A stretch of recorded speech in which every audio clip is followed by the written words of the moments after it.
नमस्कार दोस्तों, पन्ना competition classes में आपका स्वागत है। मैं राजेश अग्रवाल लेक्चर नंबर 10 के साथ एक नए टॉपिक के साथ जो मैनेजमेंट का पहला फंक्शन है नियोजन प्लानिंग, उसको लेके आपके सामने उपलब्ध हूं। नियोजन कुल मिला के 4 पार्ट या 5 पार्ट में आएगा, जिसका पहला पार्ट आज अपन कवर करने वाले हैं। ठीक है, लेक्चर पसंद आ रहे हैं तो लाइक, सब्सक्राइब और शेयर जरूर करिए और समय पे आपके पास लेक्चर्स पहुंचते रहें, इसके लिए आप बेल आइकन जरूर दबाइए। ठीक है, जरूर सब्सक्राइब करें, शेयर करें और लाइक करें ताकि अच्छी चीज आपके दोस्तों तक पहुंचे। ठीक है, और अच्छे लोगों को प्रमोशन भी मिले ताकि आगे और मेहनत करने के लिए मैं मोटिवेट होता रहूं। तो आज लेक्चर 10 में मैनेजमेंट का पहला फंक्शन है नियोजन, या इसी को बोलते हैं प्लानिंग। ठीक है, अब पार्ट 1 का जो ये लेक्चर है, इस लेक्चर में नियोजन की अवधारणा पढ़ेंगे हम, कंसेप्ट ऑफ प्लानिंग। नियोजन की परिभाषा पढ़ेंगे, डेफिनेशन। नियोजन की विशेषताएं पढ़ेंगे, कैरेक्टरिस्टिक्स। नियोजन के उद्देश्य पढ़ेंगे, ऑब्जेक्टिव्स। नियोजन के सिद्धांत पढ़ेंगे, प्रिंसिपल्स ऑफ प्लानिंग। ठीक है, 5 टॉपिक कवर करेंगे, concept of planning, definition of planning, characteristics of planning, objectives of planning and principles of planning. ठीक है, बहुत ज्यादा थ्योरेटिकल नहीं जाना है, एग्जाम के हिसाब से हमें पॉइंट तैयार करना है। सो इस तरीके से अपन आगे बढ़ेंगे। अब आप जानते हैं कि नियोजन जो है वो उद्देश्यों का निर्धारण तथा उनकी प्राप्ति का खाका तैयार करना ही नियोजन है। उद्देश्यों का निर्धारण कर लीजिए और उनको प्राप्त करने का जो ब्लूप्रिंट है, खाका, ब्लूप्रिंट जो है, ब्लूप्रिंट तैयार करना ही क्या है, प्लानिंग है या नियोजन है ना। अब नियोजन की जो अवधारणा है, नियोजन की अवधारणा क्या होती है, कंसेप्ट ऑफ प्लानिंग की बात कर रहे हैं यहां पे। तो कंसेप्ट ऑफ प्लानिंग में है क्या करना है, कैसे करना है, कब करना है, कितना कितना करना है, इन सब का निर्धारण करते हैं नियोजन के कंसेप्ट में। ठीक है, नियोजन की अवधारणा क्या कहती है, क्या करना है, कैसे करना है, कब करना है, कितना करना है, कब कब करना है, ये सब निर्धारण इसमें करते हैं नियोजन की अवधारणा में। फिर बात करते हैं नियोजन की परिभाषाएं।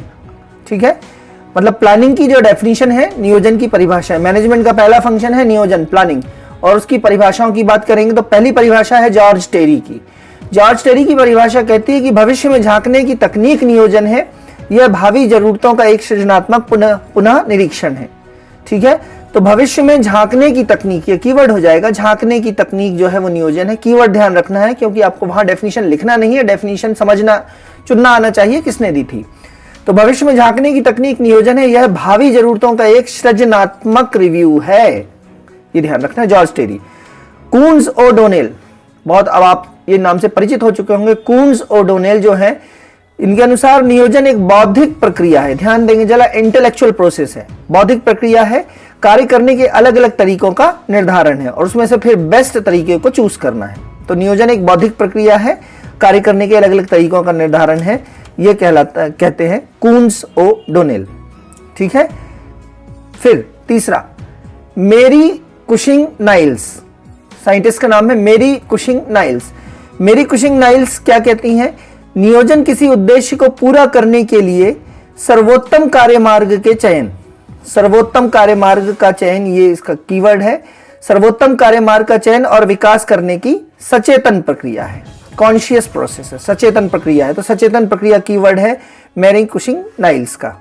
ठीक है, नेक्स्ट है एलन। एलन क्या कहते हैं, नियोजन भविष्य को पकड़ने के लिए बनाया गया एक पिंजरा है। ठीक है, तो नियोजन भविष्य को पकड़ने के लिए बनाया गया एक पिंजरा, पिंजरा वर्ड जो है वो एलन। ठीक है, ऐसे मान लीजिए कि एलन कोचिंग में आप जाते हैं तो वहां एक ऐसा पिंजरा है जिससे आप सफल होकर ही निकलेंगे। ठीक है, तो एलन कोचिंग जो कोटा में है तो पिंजरा है, एलन ने पिंजरा दिया है। ठीक है, तो ये 4 डेफिनेशन हो गई। नेक्स्ट पेज पे आते हैं हम, नियोजन की विशेषताएं।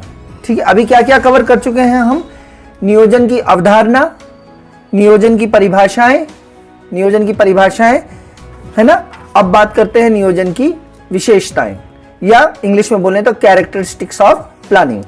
नियोजन की विशेषताओं में मैंने 2 पॉइंट कवर किए हैं, पहला और दूसरा।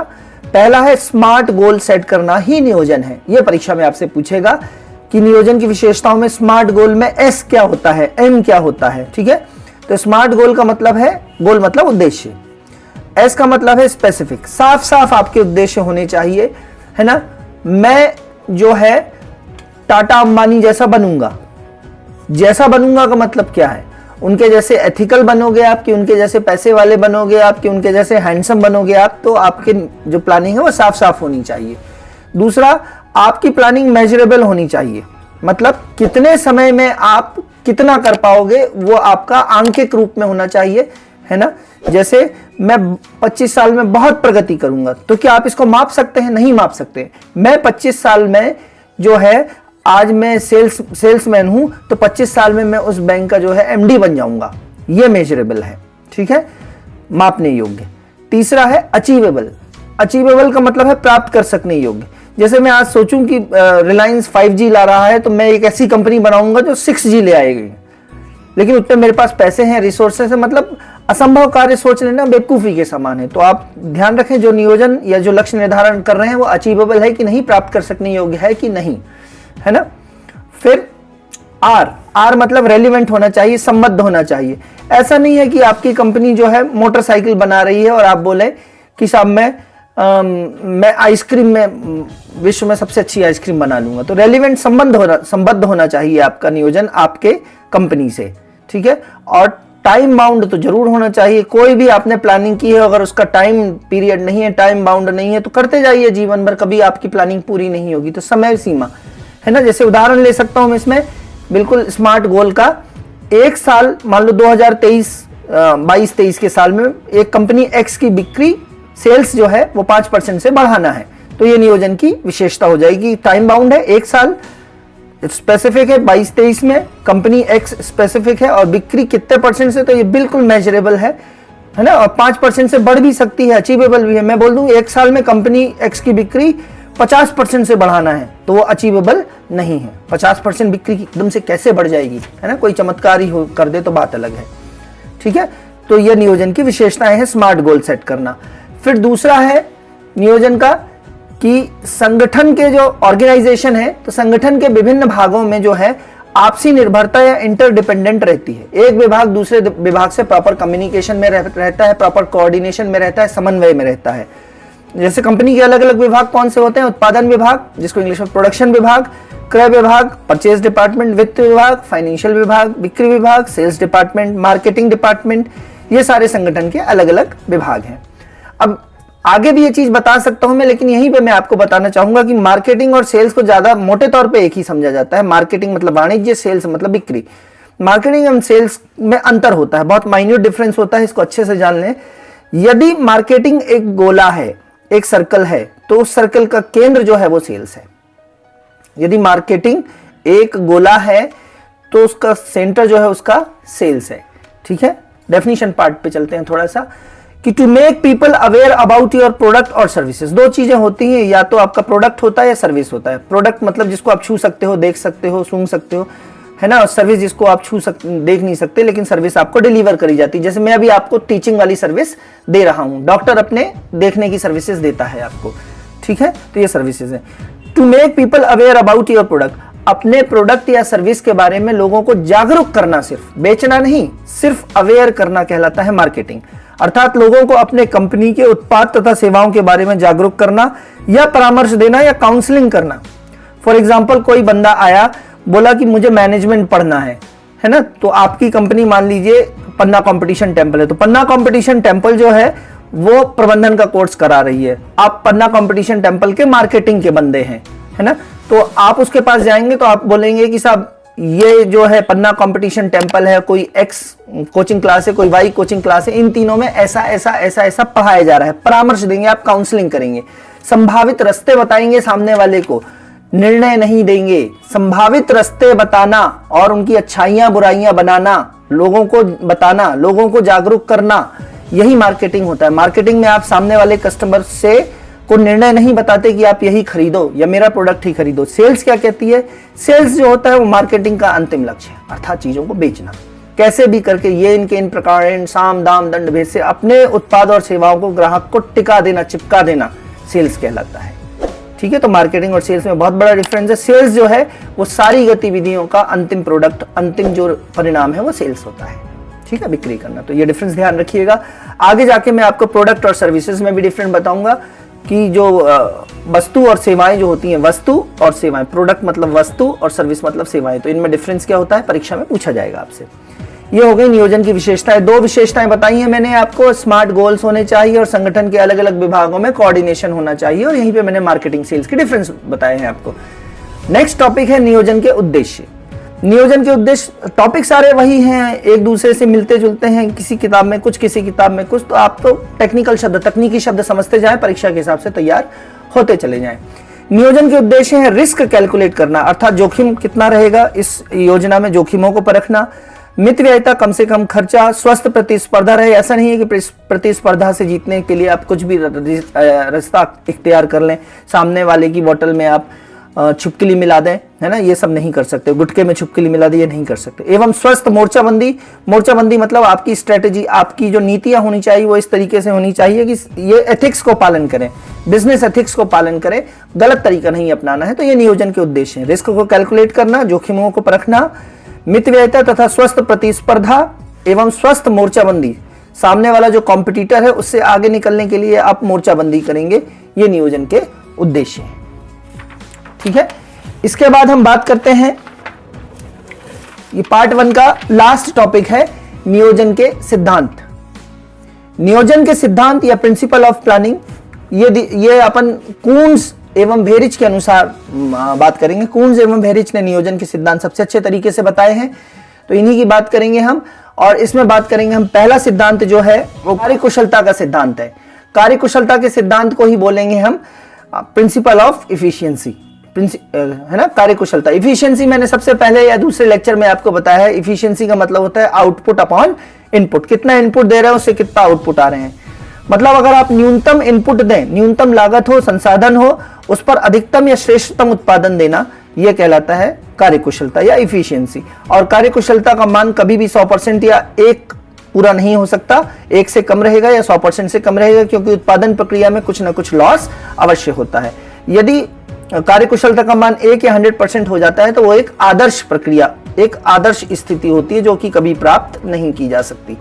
तो आदर्श स्थिति में इफिशियंसी या कार्यकुशलता का मान कितना होगा, 100% होगा। नेक्स्ट, दूसरा सिद्धांत नियोजन का बात करेंगे हम, principle of planning premises. Principle of planning premises, planning premises का मतलब होता है परिसर, है ना। जैसे आपके स्कूल, जहां तक स्कूल की बाउंड्री है वो कहलाएगा स्कूल का प्रीमाइसेस, है ना। आपका बंगला बनेगा जब अधिकारी बनने के बाद, तो आपके बंगले में जो स्विमिंग पूल होगा, गार्डन होगा, और जहां आपकी बाउंड्री वॉल होगी वो आपके बंगले का प्रीमाइसेस कहलाएगा। ठीक है, तो नियोजन परिसर का सिद्धांत प्रिंसिपल ऑफ प्लानिंग प्रीमाइसेस क्या कहता है कि प्रबंधक जो मैनेजर्स होते हैं उसमें नियोजन परिसर की समझ होनी चाहिए। नियोजन परिसर क्या होते हैं इसकी डिटेल में चर्चा आगे करेंगे नेक्स्ट लेक्चर में। भविष्य में बाजार कैसा होगा, मौद्रिक नीतियां क्या होंगी, वित्त नीतियां क्या होंगी, फाइनेंशियल पॉलिसी क्या होगी, मॉनेटरी पॉलिसी क्या होगी, मुद्रा का क्या स्थिति रहेगी, विदेशी मुद्रा के मुकाबले, अपने डॉलर के मुकाबले रुपए की क्या स्थिति रहेगी, राजनीति देश की कैसी रहेगी, स्थिर रहेगी कि अस्थिर रहेगी, समाज कैसा रहेगा, सामाजिक स्थितियां कैसी रहेंगी, समाज के लोग क्या पसंद करेंगे, इन सारी बातों की एक सामान्य समझ जो होती है उसी बोलते हैं परिसर। तो इन्हें परिसर कहते हैं ये सारी चीजों को, और इन्हीं की समझ होनी चाहिए प्लानिंग करते वक्त। नेक्स्ट बात करेंगे संप्रेषण का सिद्धांत, प्रिंसिपल ऑफ कम्युनिकेशन।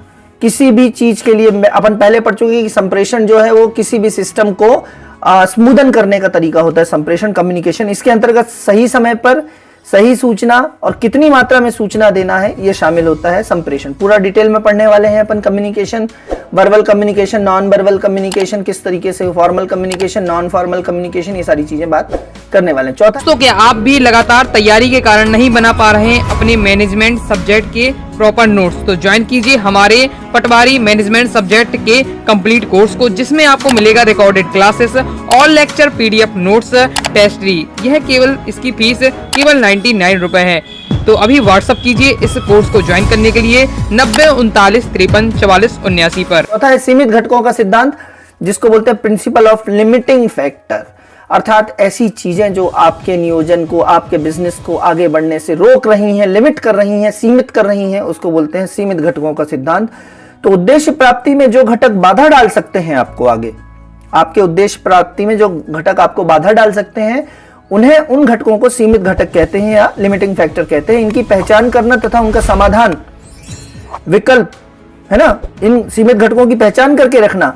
और यदि ये बीच में आपके उद्देश्य को सीमित करते हैं तो उनका समाधान और विकल्प तैयार रखना आपकी बहुत बड़ी जीत है। ठीक है दोस्तों, मुझे लगता है आपको लेक्चर बहुत पसंद आ रहा है क्योंकि जिस तरीके से आपके रिस्पॉन्स आ रहे हैं उस तरीके से मुझे बहुत मोटिवेशन मिल रहा है। आप बेल आइकन जरूर प्रेस करें ताकि जब भी मैं लेक्चर अपलोड करूं या दूसरी चीजें अपलोड करूं तो आपको तुरंत उसका नोटिफिकेशन जारी हो। तो कमेंट, शेयर, लाइक करने के साथ साथ आप बेल आइकन जरूर प्रेस करें। ठीक है, और अगर आपको इन नोट्स के पीडीएफ चाहिए है तो पीडीएफ के लिए आप टेलीग्राम चैनल्स पे पन्ना कंपटीशन टेम्पल पे जाएंगे तो आपको टेलीग्राम चैनल में ये नोट्स भी उपलब्ध रहेंगे पीडीएफ फॉर्मेट में। ठीक है, नेक्स्ट सिद्धांत है लोचशीलता का सिद्धांत, जिसको बोलते हैं प्रिंसिपल ऑफ फ्लेक्सिबिलिटी। लोच होना मतलब फ्लेक्सिबिलिटी होना। योजनाएं जो है वो लचीली होनी चाहिए ताकि भविष्य में यदि अप्रत्याशित घटनाएं आ जाएं, जो आपने सोची भी ना हो, अप्रत्याशित घटनाएं वो आ जाएं तो आपके पास प्लान बी होना चाहिए। फॉर एग्जाम्पल कि जैसे शादी के मंडप में मान लो शादी की पूरी प्लानिंग आपने अच्छे बड़े खुले मैदान में की, लेकिन बारिश के मौसम में शादी है मान लीजिए और अचानक आंधी तूफान और बारिश होने लगती है, तो प्लान बी क्या है? आपके पास ऐसा कोई बड़ा हॉल है, ऐसा कोई बड़ा बैंकेट हॉल है, कमरा है जहां पे आप अल्टरनेट व्यवस्था कर सकें। तो ये लोचशीलता है। ठीक है, लोचशीलता में एक बात ध्यान रखनी है कि प्लान को शुरू में ही पूरा का पूरा प्लान चेंज करना, लेकिन लक्ष्य वही है लेकिन प्लान चेंज कर देना, दैट इज कॉल्ड लोचशीलता। फिर नेक्स्ट है उद्देश्य का सिद्धांत। नियोजन का उद्देश्य जो है वो स्मार्ट होना चाहिए, बात कर चुके हैं अपन, है ना, स्पेसिफिक, मेजरेबल, और इसके बाद क्या बात करी थी अपन ने, अचीवेबल होना चाहिए, और फिर इसके बाद अपन ने बात करी थी रेलिवेंट होना चाहिए, संबद्ध होना चाहिए, और टाइम बाउंड होना चाहिए। इसके बाद है मूल्यांकन का सिद्धांत, जिसको बोलते हैं principle of evaluation. Principle of evaluation, evaluation का मतलब होता है मूल्यांकन करना। ठीक है, तो समय समय पर मूल्यांकन होते रहना चाहिए नियोजन का, ताकि बड़ी गलती अंत में ना बन जाए, मतलब छोटा सा घाव जो है वो नासूर ना बन जाए। समय समय पर मूल्यांकन होते रहना चाहिए बीच बीच में। फॉर एग्जाम्पल जैसे घर में मान लीजिए खुली गंजी खुले भगोने में माँ चावल पका रही है, तो उस चावल को बीच बीच में से एक दाना निकाल के देख लेती है कहीं चावल एकदम तो नहीं गल गए, चावल ठीक से पके कि नहीं पके, ये सारी चीजें। तो काम करने के बीच बीच में चेक मारना, दैट इज कॉल्ड मूल्यांकन का सिद्धांत। लास्ट में तो मूल्यांकन होगा ही, बीच बीच में मूल्यांकन, ताकि सब छोटी छोटी गलतियां मिलकर बहुत बड़ी गलती ना बन जाए, मूल्यांकन का सिद्धांत। नेक्स्ट है प्रतिस्पर्धी की योजनाओं का सिद्धांत। बहुत बड़ी चीज है कि आपका प्रतिस्पर्धी, आपका उसी फील्ड में जो कॉम्पिटिटर है, दूसरी कंपनी है, वो कैसे कदम रख रही है, उनके मूव्स क्या हैं, उनके फ्यूचर मूव्स क्या हैं, वो आप पे नजर रखेंगे, आपको उन पे नजर रखना है। नजर रखने का मतलब ये नहीं है कि गलत मोर्चाबंदी करें, आप गलत तरीके से उनको नीचे दिखाएं। ठीक है, तो principle of competitive advantage. Competitive advantage कैसे कैसे मिल सकता है? आप जो है जो बिक्री का दाम है वो सामने वाले से कुछ घटा सकते हैं। ठीक है, लेकिन कब होगा? जब लागत का मूल्य आपका कम होगा। ठीक है, आप एडवर्टाइजमेंट उनके मुकाबले अच्छी बनवा सकते हैं, बिक्री का दाम घटा सकते हैं, प्रोडक्ट अच्छा बना सकते हैं, कस्टमर को आफ्टर सेल्स सर्विसेज दे सकते हैं, मतलब प्रोडक्ट बेचने के बाद कस्टमर को उसके बाद की सर्विसेज दे सकते हैं, है ना, और कस्टमर को फ्री दे सकते हैं, कस्टमर को कूपन्स दे सकते हैं, लॉटरी निकलवा सकते हैं। तो ये प्रतिस्पर्धी की योजनाओं का सिद्धांत कहलाता है। फिर नेविगेशन का सिद्धांत, प्रिंसिपल ऑफ नेविगेशन। नेविगेशन जानते हैं आप, कंप्यूटर की लैंग्वेज है। जैसे आप मोबाइल पे ही प्रबंधन ढूंढ रहे हैं, स्क्रॉल कर रहे हैं, नेविगेट कर रहे हैं, ऊपर नीचे मोबाइल को स्क्रीन को कर रहे हैं, दैट इज कॉल्ड नेविगेशन। ठीक है, तो नेविगेशन का सिद्धांत क्या कहता है? ये लोचशीलता के सिद्धांत से अलग है, ध्यान रखना। नेविगेशन थोड़ा सा लोचशीलता जो पीछे पढ़ा है अपन ने उससे अलग है। प्रक्रिया की बीच बीच में समीक्षा करते रहना तथा छोटे छोटे परिवर्तन करना बीच बीच में, ताकि योजना को सफल तरीके से पूरा किया जा सके। जबकि लोचशीलता का सिद्धांत क्या था कि आरंभ में ही पूरी योजना बदल दी आपने, उद्देश्य वही है लेकिन योजना का स्टाइल, योजना का टाइप जो है वो बदल दिया आपने। जबकि नेविगेशन का सिद्धांत क्या कहता है कि काम करती प्रक्रिया जो उद्देश्य को पूरा करने के लिए नियोजन प्रक्रिया है, तो नियोजन प्रक्रिया में बीच बीच में छोटे छोटे परिवर्तन करना, है ना, ताकि करेक्ट होता चले। ठीक है, तो नेविगेशन और लोचशीलता में थोड़ा सा डिफरेंस भी ध्यान रखना है आपको। इसके बाद बात करेंगे अपन 10वां सिद्धांत है नियोजन का, न्यायोचितता का सिद्धांत, प्रिंसिपल ऑफ जस्टिफिकेशन। न्यायोचितता, जस्टिफिकेशन, जो योजना बनाई जाए वह न्याय संगत हो, तर्क संगत हो, अर्थात उस योजना में, ये मैं थोड़ा सा डिटेल में आगे आपको पढ़ाऊंगा, इकोनॉमिक फिजिबिलिटी चेक करना, अर्थात क्या वो जो प्रोडक्ट आप बना रहे हैं वो इकोनॉमिकली लोगों के लिए सही होगा, क्या ऐसा तो नहीं है कि लागत ज्यादा आ रही है और बिक्री जो है उतनी नहीं रख पाएंगे आप? क्या आप जो चीज बना रहे हैं उतनी बिक्री में, उतने प्राइस में लोग वो चीज ले पाएंगे, उतने प्राइस में वो चीज पच पाएगी? कोई पेन बनाए आप और कोई पेन आप 25 लाख का बना दें तो क्या सामान्य जनता उसको ले पाएगी? नहीं ले पाएगी। तो इकोनॉमिक फीजिबिलिटी चेक करना। एनवायरमेंटल फीजिबिलिटी मतलब कोई प्रोडक्ट आप बना रहे हैं तो ऐसा तो नहीं कि एनवायरनमेंट में बहुत बुरी तरीके से एनवायरनमेंट का ह्रास कर रहा हो, एनवायरनमेंट को खराब कर रहा हो, तो फिर आपकी कंपनी पे बैन लग जाएगा। फाइनेंशियल फीजिबिलिटी का मतलब है कि उसके लिए वित्त कहाँ से आएगा, वित्त जितना है उतना आपके पास है कि नहीं, नहीं है तो कहाँ से लेंगे, कितने ब्याज पे लेंगे, क्या वो ब्याज चुका पाएंगे, उस ब्याज उसमें ब्रेक थ्रू कब ले पाएंगे आप? ब्रेक थ्रू मतलब जिस दिन से आपने कंपनी शुरू की है और बेचना शुरू किया है और जितना पैसा आपने इन्वेस्ट किया है उस इन्वेस्टमेंट पैसे का वो पूरा का पूरा पैसा जिस दिन बराबर वापस आ जाए और जिस दिन से आपका पहला रुपया कमाना शुरू हो, वो कहलाता है ब्रेक थ्रू पॉइंट। मेरी बात समझ गए? जितना पैसा आपने उस कंपनी में इन्वेस्ट किया है उस पैसे का पूरा पैसा 2 साल 3 साल 4 साल बाद पूरा पैसा वापस आ जाए और उस दिन से आप पहला रुपए कमाना, अर्निंग करना शुरू करो, वो कहलाता है ब्रेक थ्रू पॉइंट। ठीक है? जितनी जल्दी किसी कंपनी का ब्रेक थ्रू पॉइंट आता है वो कंपनी उतनी अच्छी मानी जाती है। किसी बिजनेस में ब्रेक थ्रू पॉइंट आने में बहुत समय लग जाता है, इन्वेस्टमेंट शुरुआती बहुत होता है।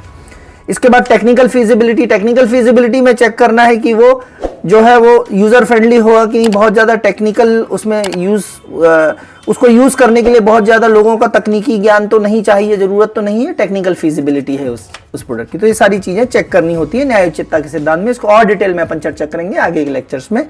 और लास्ट सिद्धांत है नियोजन का, मान्यताओं का सिद्धांत, प्रिंसिपल ऑफ एजम्पशन। एजम्पशन मतलब मान्यताएं, अज्यूम करना। प्रत्येक कार्य को करने की पूर्व निश्चित मान्यताएं होती हैं, अतः अच्छे नियोजन की मान्यताओं का पूर्व में ही विचार कर लेना चाहिए। अच्छा नियोजन जो होता है पूर्व में मान्यताएं मतलब जो अपने बड़े बूढ़े बुजुर्ग बना गए हैं मान्यताएं, उसको फॉलो करना चाहिए, है ना। मान्यताएं क्या कहती हैं कि बाजार का स्टडी कर लो, पुरानी कंपनियां जो फेल हुई हैं, पुरानी योजनाएं जो फेल हुई हैं वो क्यों हुई हैं उनका स्टडी कर लो, है ना। आपने अपनी योजना बनाते समय सामाजिक स्थितियों का ध्यान रखा है कि नहीं। फॉर एग्जाम्पल मैं यहाँ पे एक बताना चाहूंगा, गुजरात में एक साबुन चलाया गया था, साबुन का नाम था नाहन। गुजरात में एक साबुन चलाया गया था, साबुन का ब्रांड का नाम क्या था? नाहन। लेकिन यह बुरी तरीके से गुजरात में फेल हो गया था, क्योंकि ये नाहन गुजरात में इसलिए फेल हुआ था क्योंकि गुजराती भाषा में नाहन का मतलब होता है दी लास्ट बाथ। नहाने का साबुन है और उसके नाम का मतलब निकल रहा है दी लास्ट बाथ, मतलब अंतिम स्नान। लोगों को एकदम समझ में आया, लोग कनेक्ट नहीं कर पाए, बोले इस साबुन से नहाते ही गोविंदाय नमो नमः हो जाएगा, नाहन हो जाएगा। तो वो प्रोडक्ट पूरी तरीके से गुजरात के मार्केट में फेल हो गया। जबकि दूसरी जगह यही नाहन बहुत अच्छा कर रहा था, खुशबू भी अच्छी थी, सफाई भी अच्छी करता था, कीटाणु भी मारता था, सस्ते दामों में भी था, सारी चीजें अच्छी थी। तो दूसरे मार्केट में अच्छा कर रहा था, गुजरात मार्केट में पूरी तरीके से फेल हो गया। तो मान्यताओं के सिद्धांत का अध्ययन जरूर कर लेना चाहिए और यही नियोजन के 11 सिद्धांत हैं। अगले लेक्चर में पार्ट 2 में नियोजन के बारे में और टॉपिक्स लेके हम सामने होंगे आपके। और लाइक सब्सक्राइब शेयर करते जाइए, बहुत मोटिवेशन की ज़रूरत है और आपके बहुत अच्छे कमेंट्स आ रहे हैं और मैं आपका साथ बिल्कुल नहीं छोड़ूंगा, अंत तक रहूंगा। हो सकता है कुछ काम आ जाने से लेक्चर एक आध दिन यहाँ वहाँ हो जाए, लेकिन आप चिंता बिल्कुल नहीं करें और खूब प्रश्न की आप अपन प्रैक्टिस भी करने वाले हैं। बेल आइकन को जरूर प्रेस करें। इसी के साथ आज का लेक्चर मैं यहीं समाप्त करता हूँ। थैंक यू, धन्यवाद।